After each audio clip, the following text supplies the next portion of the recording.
How's everyone doing? Welcome back to the House of Business Podcast 2.0. This is your host, Caleb Thompson, and this is the place where we give you the knowledge and the tools to execute your dreams and your visions. Hope everyone's having a great day out there today. It's 8 o'clock here, but we usually post these at 6 o'clock, but we are still on the ball and we are still going to make sure that we give you guys exactly what you need to try to help you to move forward to the next level. Once again, I want individuals to really understand that this podcast was originally created just for wannabe entrepreneurs, those who are on a 9 to 5 that want to transition and get into entrepreneurship with just really not knowing what steps to take and how to move forward on their journey to get into entrepreneurship. We also teach that you do not leave a 40 hour a week work week or 40 hour a week job and create a 80 hour a week job as being an entrepreneur, because a lot of times when you transition, a lot of times people leave their job and they go straight into entrepreneurship, but we want you to keep your job while creating a foundation, shooting for clients, and once you make half of what you make on your regular job a week or a month, once you make half of that, we're going to try to continue to work both the job and your hustle. It's a hustle. It's a hustle first, and then it turns into a job, or it turns into a business. But when you're in startup mode, when you're transitioning into entrepreneurship, it is not called a LLC or I'm an entrepreneur or CEO. You have a hustle, and that hustle, once it produces a certain amount of capital, then you step into creating an LLC. But you need to start off as testing your idea with the market. Whether if you want to make candles, okay, it doesn't have to be a LLC. It can be a sole proprietorship or just an individual business. You can run an individual business selling candles until you hit a certain mark of capital before you have to turn it, until you get a certain amount of business, until you have to turn it into an LLC where it can be taxed by the IRS. So what we want to do here, so I just wanted to remind you guys of that, and I don't want you to just jump into entrepreneurship and quit your job. I want you to really sit down and understand, like, what have I gained? What knowledge and experience have I gained from every position I ever held in the business market as an employee? And you take everything that you've ever acquired at Waffle House, as a surgical tech, as a nurse, as a McDonald's employee. You take everything that you learned about systems, everything that you learned about time management, everything that you've learned about cleanliness, everything that you've learned about anything that you've learned, and what you want to do is you want to take that skill set and everything that you've learned and use it as a package to help you to move forward to the next level.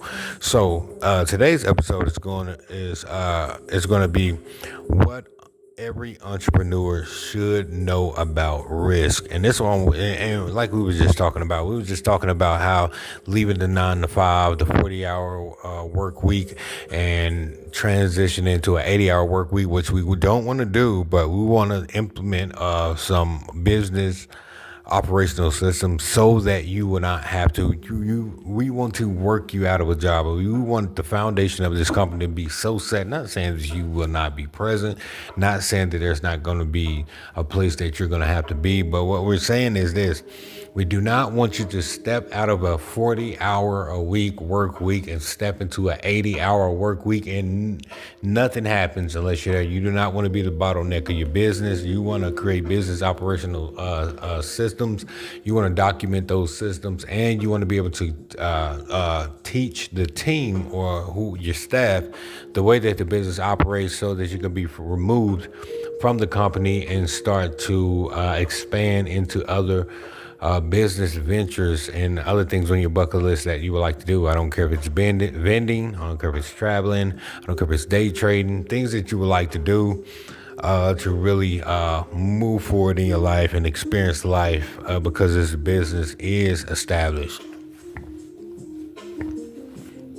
So I'm going to give you 3 talk points here. Once again, if you're just not tuning in, this is the House of Business Podcast 2.0. This is your host, Caleb Thompson. We're coming live from New York City, as we always do. And this episode is called What Every Entrepreneur Should Know About Risk. So I'm going to give you 3 talk points here, as we usually do, just for the sake of time. So talk point number 1 is you need to redefine what risk really means in business. What does risk really mean in business? I'm going to tell you something. This is something that I heard as well, that life is risky. Everything that you do in life is risky. If you get up on time, it's risky. You never know. If you stay asleep a little bit later, it's risky. If you have a kid, it's risky. If you decide to chase a doctorate degree or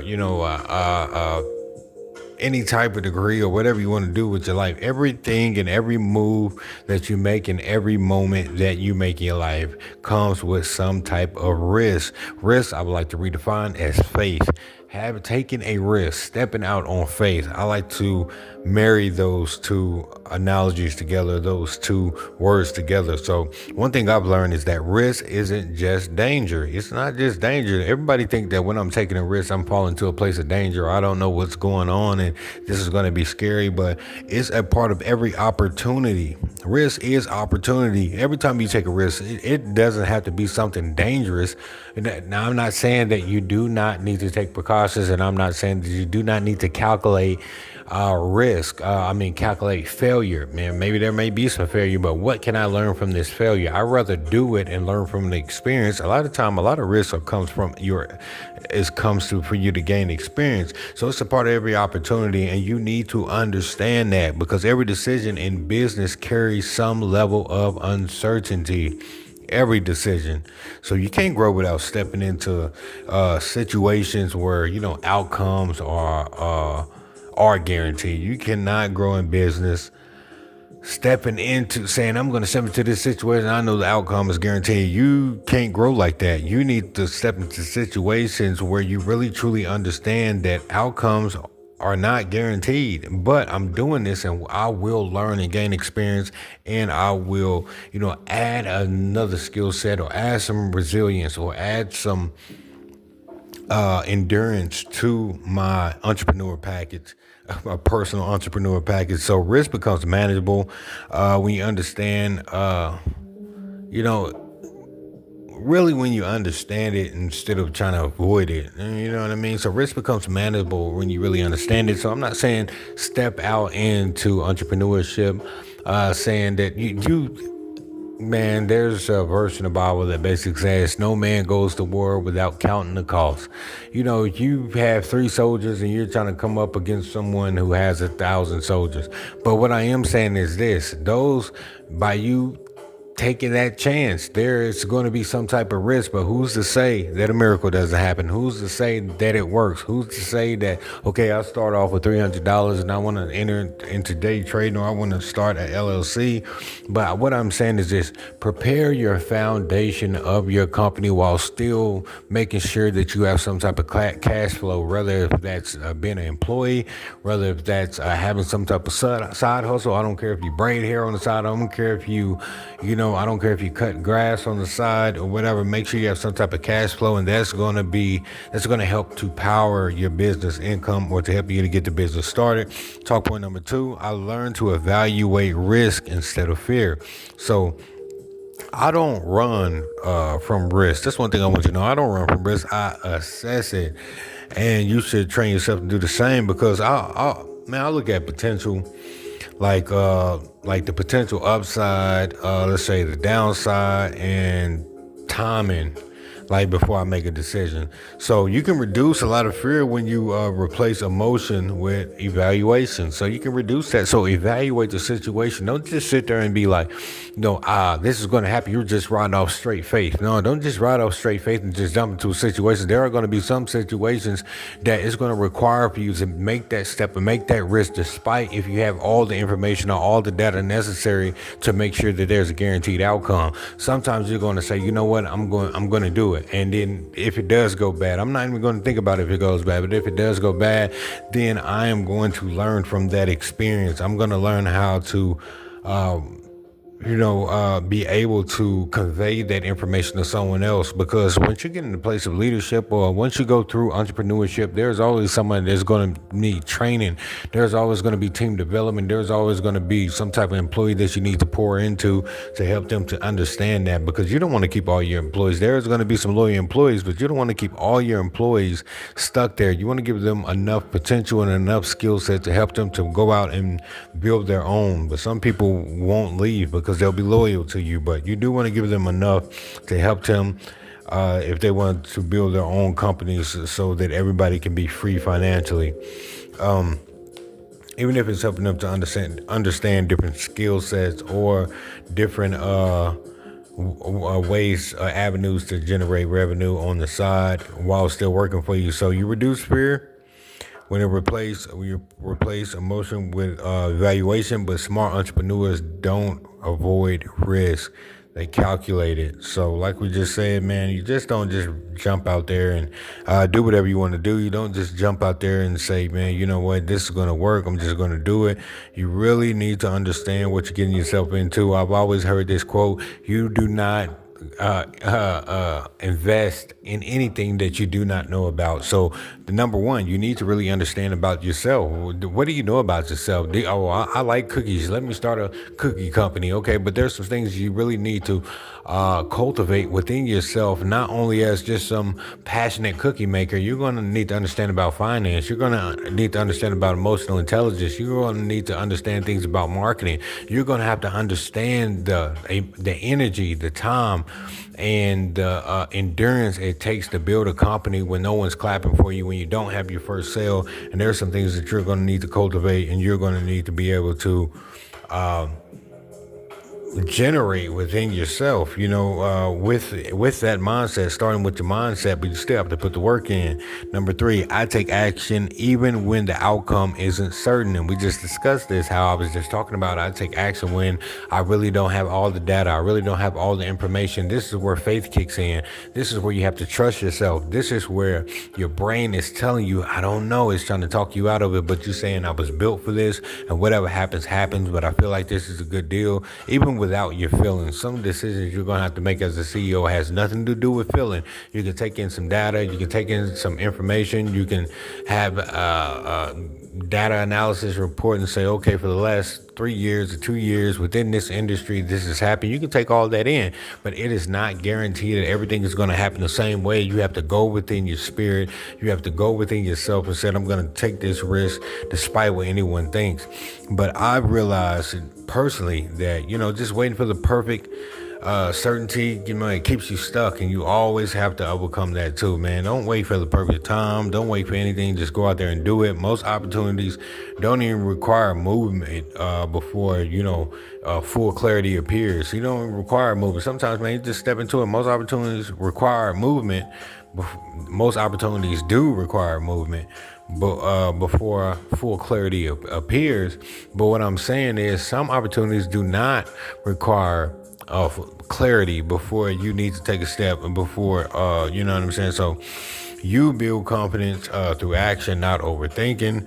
And success often comes from taking well thought out risks consistently over time. So it's always a process that you have to go through. It's not going to happen the first time, may not happen the second time. A lot of people that you really see that are successful, they have went through a lot of quiet seasons. They have went through a lot of rejection. And that's one thing you're going to have to understand as a business owner and someone who's been in sales. Now, the first thing that you need to overcome is yourself, which is that doubt, that fear. You need to overcome rejection. It's a lot of things that you need to overcome, and a lot of things you have to do within yourself as a business owner.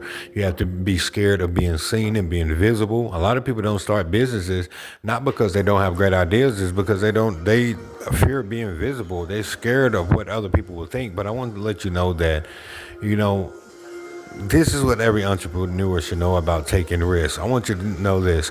Yes, get all the information that you need to make the right decision, but there's going to be some decisions that's going to be made that you are not going to have full clarity. You have to ride off of what's in your spirit, what's in your heart, what you know you have to do. There's a lot of businesses that I have built, and I'm just like, how is this going to work? It doesn't make sense. You know what I mean? It's like, but I still move forward with the vision. I personally believe that if you are given a download or something spiritual or something within you is telling you to build something, you don't do it, that energy has to go somewhere else to be birthed. It's that vision is still going to be birthed within the earth, but it's just going to be you missing out on the opportunity to be the one or being the vessel that's being used to bring that idea to the marketplace, to bring that idea to customers, and to bring that new song or bring that new product or that new service. So what I want you to do is this. I want you to understand, yes, what you should know about risk is what we discussed. Our 3 talk points here.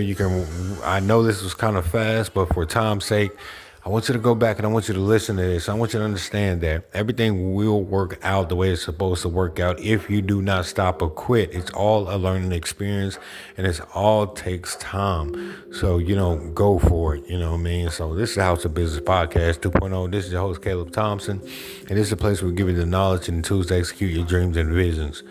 Go for it.